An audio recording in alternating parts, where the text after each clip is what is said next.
Olá, estamos no último bloco do Vanguarda Comunidade, gravado aqui na Rede Vanguarda em Taubaté. Hoje nós recebemos o psicólogo Gilberto Rodrigues, de Taubaté, para falar um pouco de perdas. Gilberto, a gente falava de perda de pai, filho, perda material. Agora eu quero falar um pouquinho sobre perder um grande amor. Assim, é diferente você perder um grande amor por morte e você perder um grande amor por separação?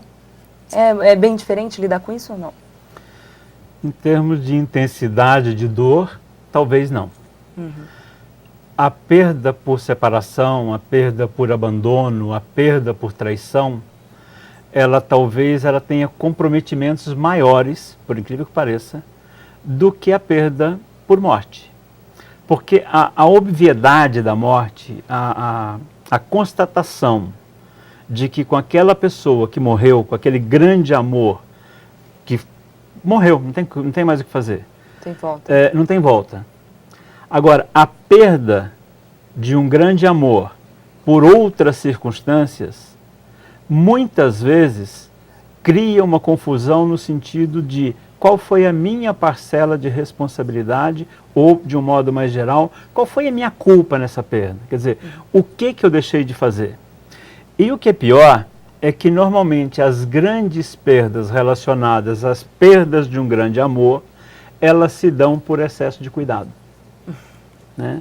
É uma contradição isso que eu estou falando, mas é mais ou menos assim. Quando as pessoas se conhecem, quando elas chegam a estabelecer uma relação, que a gente pode chamar de uma relação de um grande amor, elas se conheceram exatamente porque elas se olharam e se enxergaram uma a outra do modo como eram.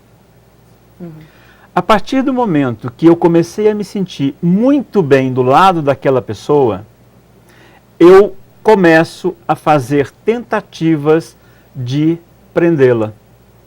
E é exatamente esse medo de não perder que desencadeia um processo de castração do outro, que quando esse outro dá conta desse processo de castração, uma das primeiras reações é cair fora.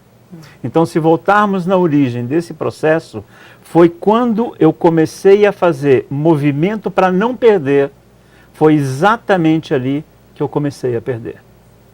Então, essas sensações, de algum modo, elas estão registradas, eu sei que eu fiz.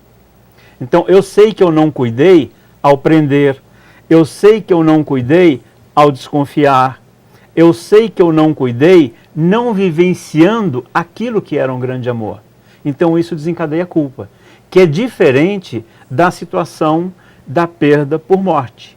Porque com raríssimas exceções, quem sobreviveu se sente culpado ou responsabilizado por aquela pessoa querida ter morrido. E no caso da perda por separação, que você estava citando, dá para a pessoa controlar isso dentro dela ou prestar mais atenção, né, no dia a dia, no que eles estão vivenciando, para não prender a pessoa, para não...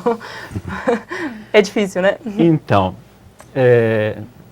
sem querer fazer autopropaganda, mas aí eu diria o seguinte, vá fazer um belo processo de autoconhecimento, porque essa tentativa de aprisionamento da pessoa querida, normalmente ela decorre da minha insegurança, de uma baixa autoestima, de um medo de perder.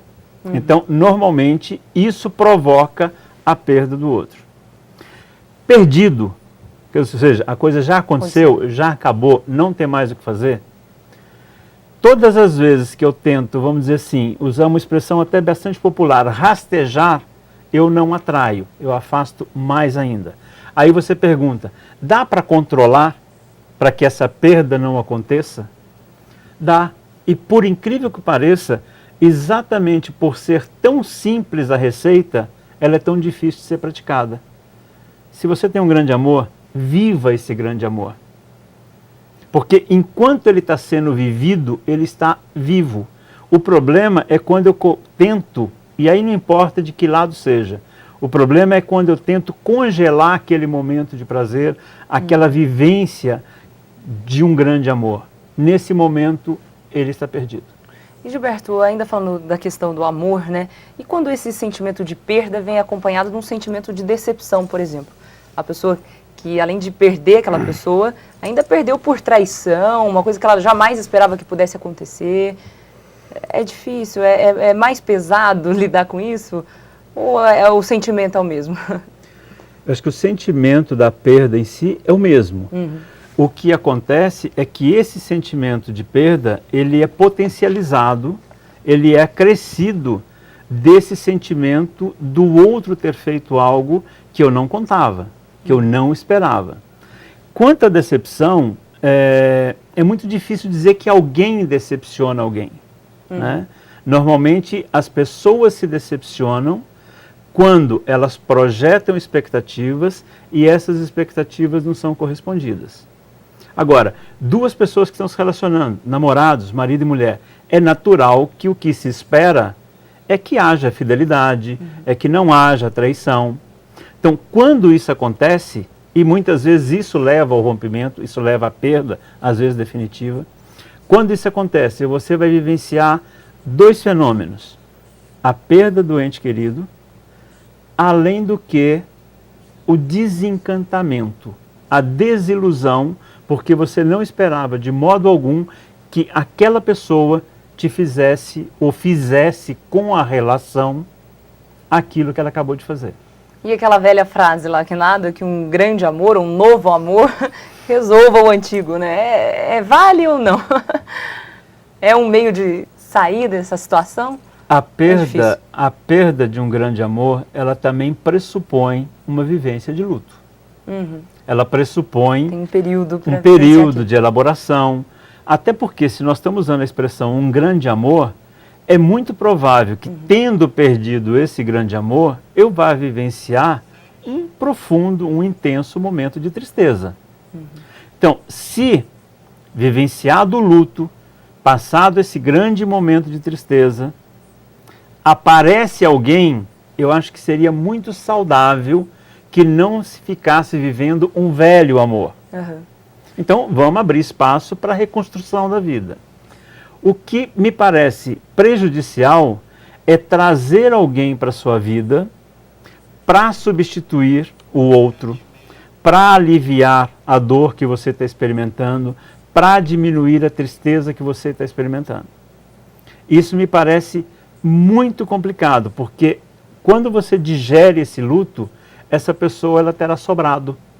Porque se ela veio com a função de te ajudar a elaborar, elaborada a dor, ela não tem mais o que fazer.